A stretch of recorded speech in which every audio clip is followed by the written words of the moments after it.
నమస్తే welcome to ప్రజా ప్రతినిధి న్యూస్। మంత్రి పొన్నం ప్రభాకర్ మీరు ఒక బాధ్యత గల మంత్రి పదవిలో ఉండి పూర్తిగా తెలుసుకుని మాట్లాడితే బాగుంటుందని, తెలియకుండా తప్పుడు ఆరోపణలు చేస్తే బాగుండదని హుస్నాబాద్ మాజీ ఎమ్మెల్యే వడతల సతీష్ బాబు అన్నారు।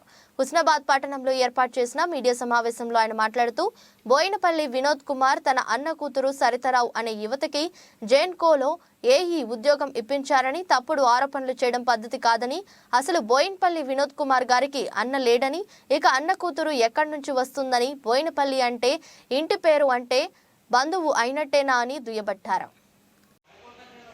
గౌరవ పొన్నం ప్రభాకర్ గారు మంత్రి గారికి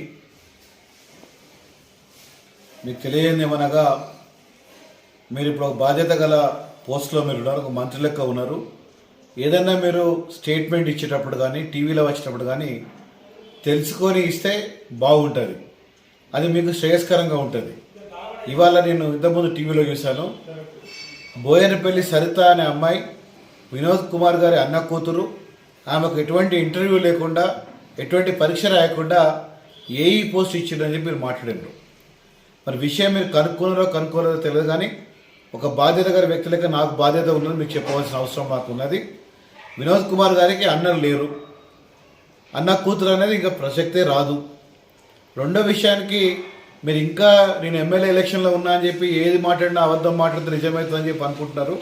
మొన్న ప్రజలు మీరు అన్ని అబద్ధాలు మాట్లాడినా కానీ ఏదో మీలను మెచ్చుకొని మిమ్మల్ని గెలిపించిండ్రు, కానీ ఇక ముందు మీరు కనుక అబద్ధం ఆడితే మేము ఖచ్చితంగా మీరు చెప్పవలసి వస్తుంది, అయ్యా మీరు ఇట్లా అబద్ధం ఆడుతుందని చెప్పి, తప్పుడు మాడుతుందని చెప్పి దయచేసి అటువంటి పరిస్థితి తీసుకొచ్చుకోవద్దు। మీరు ఏదైనా విషయం కనుక్కొని చేయాలి అని చెప్పి కూడా మీకు తెలియజేస్తున్నాను।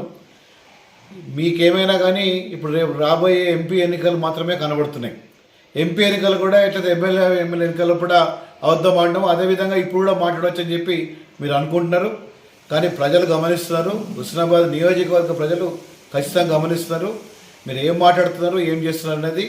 ఇప్పటివరకు తీసుకొచ్చిన ఫండ్స్ అన్నీ కూడా ఎస్టీ రోడ్ల ఫండ్స్ క్యాన్సిల్ చేయించారు, సిడిపి ఫండ్స్ క్యాన్సిల్ చేయించారు, డెవలప్మెంట్స్కి వచ్చిన ఫండ్స్ క్యాన్సిల్ చేయించారు, ఇవన్నీ కూడా చేయించుకుంటూ మేము ప్రభుత్వం వెళ్తున్నామని సంగతి కూడా గమనించాలి। ఇదేదో కొత్తగా అయిన కూడా చూస్తున్నాం మేము కూడా, మిమ్మల్ని ఏం అనొద్దని చెప్పి, కానీ ఇక ముందు కనుక మీరు తప్పుడు ప్రచారం చేస్తే మాత్రం ఖచ్చితంగా మేము కూడా ఖండిస్తామని చెప్పి మీకు తెలియజేస్తున్నాం। జై తెలంగాణ, జై బీఆర్ఎస్, కేసీఆర్ గారి నాయకత్వం వర్ధిల్లాలి।